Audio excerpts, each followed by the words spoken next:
with coverage you can count on. This is the Erie News NOWCAST. Good evening, everyone. I'm Haley Potter. Thanks for joining us for tonight's edition of the Erie News NOWCAST. There's breaking news tonight out of Afghanistan. American troops have been killed in coordinated attacks near the Kabul airport. Those attacks are now threatening the U.S. efforts to get Americans and others out safely. NBC's Tracy Potts has been following developments and has the latest. Chaos in Afghanistan's capital today after what the Pentagon calls a complex and heinous attack. President Biden's first comments this evening.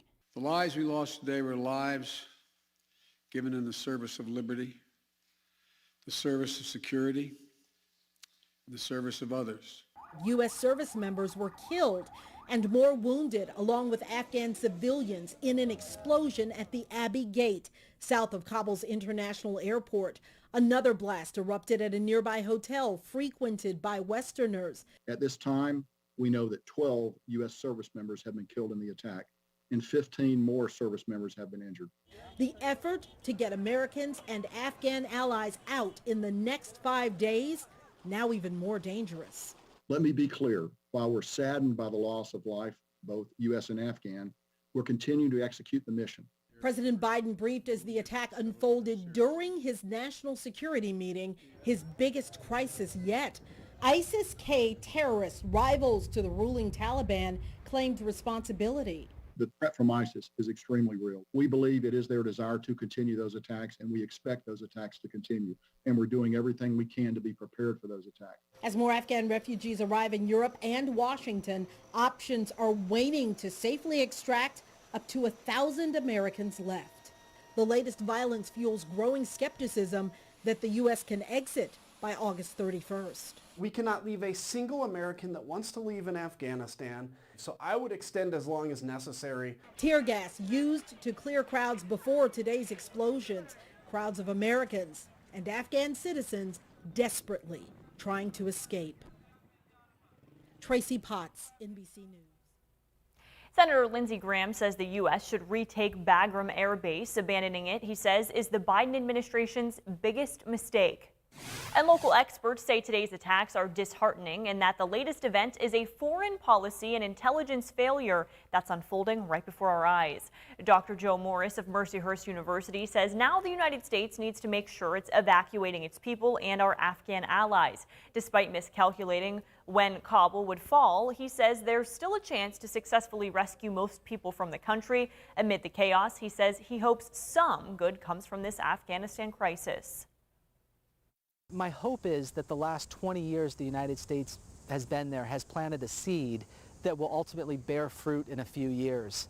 You have young people who have been raised in a liberal society, women who have enjoyed education. You hope that this becomes the foundation for a movement that manifests, comes to fruition in a few years. And Morris says the chaotic evacuation is damaging to President Biden's reputation among voters. He says although there's more than a year before midterms, the events of last week have harmed Biden and his party, at least for now. Also breaking tonight, a second high school football game has been canceled this week. Erie News Now has confirmed that the game between Fort LaBeouf and Slippery Rock has been canceled because of COVID-19 cases within the Fort LaBeouf football team. Both the varsity and the JV games have been canceled. The district says the cases are isolated to the football team only. They are working with the county health department to identify any additional cases or close contacts related to the positive cases already known. And as fall sports begin, the Fairview School District releasing guidelines for fans. The district will require masks for all indoor events. For activities at outdoor venues, masks are optional for fans. The district is asking those who do not live in the same household to keep a 3-foot distance during games. The Erie County Health Department has removed the religious exemption from its school masking order. The department claims the order was being misapplied in a way that undermines the order. The health department changed the order to remove an exception for people with a religiously based objection. The health department director says the decision comes after getting feedback from schools and the county solicitor. In a statement, Director Melissa Lyons says the point of the order is to keep school communities safe. The masking order was issued Monday and went into effect immediately. According to the order, the requirement will remain in effect until further notice.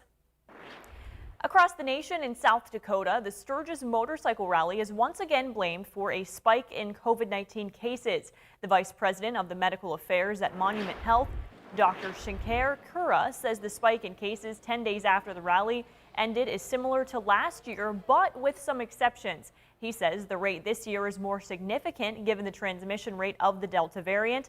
Of those hospitalized at the monument, 99% are unvaccinated, and of those testing positive, Dr. Kura says 98% are unvaccinated, and the doctor says the monument hospital system has about 60 COVID patients as of Wednesday.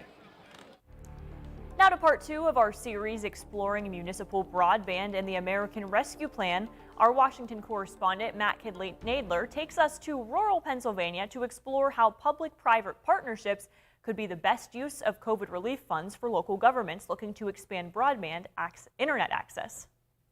Nearly 500 miles north of Wilson in northern Pennsylvania, officials from Tri-County Rural Electric Cooperative began hearing complaints from their customers. But those complaints were not about the lights. They said, why don't you do what you did in the 1930s with electric, but do it for us today with broadband? And that really resonated with us. So we have a lot of members that have come to us that were not even able to get on their computer to check their email, much less, stream a video. So in 2019, Rachel Hauser and her team began laying fiber lines of their own. They're the private side of the would-be partnership. Tri-County started working with leaders across 7 rural Pennsylvania counties to expand high-speed broadband internet access. Now, 2 years later, with the impact of the pandemic fresh on their minds, they say the timing of their project couldn't be better. But most students, even if they have a laptop or an iPad, they couldn't get on the internet and they couldn't access their courses. And so that was a really big struggle, and that was across our territory. Tri-County's internet subsidiary now has more than 1,000 customers. Their 6-year, $77 million project is scheduled to be complete in 2025.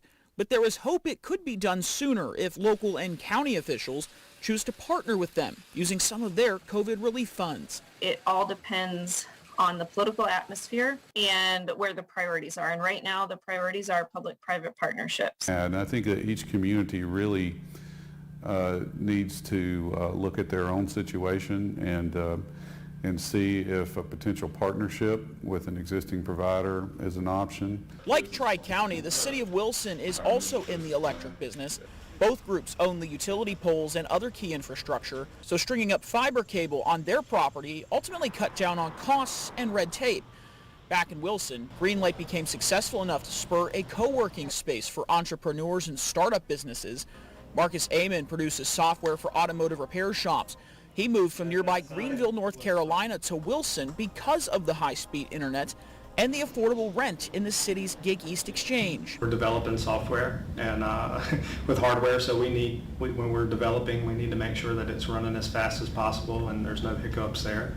After only a year, Amon is preparing to move out of the exchange, remodeling a restaurant in Wilson that closed during the pandemic, turning it into a new permanent office for himself and his 11 employees. What works for you? The spotlight that Greenlight has put on Wilson confirms to Goings that he was on the right track over a decade ago, that there is a desire and a need for high-speed broadband in both urban and rural America. The city is scheduled to pay off their loan in the next year and a half. Goings cautions that this massive undertaking is not for every community, but he hopes others will see that broadband internet is. I would like to think that the focus in our country would not be how to prevent broadband from expanding, but instead be trying to figure out how we can expand broadband in any form or fashion. In Wilson, North Carolina, Matt Nadler, Erie News Now. Eliminate barriers preventing municipalities and rural electric co-ops from building their own broadband program. Congress is still debating that bill. And slow internet speeds continue to plague rural communities across the country, as you just saw there. And in our area, it's no different.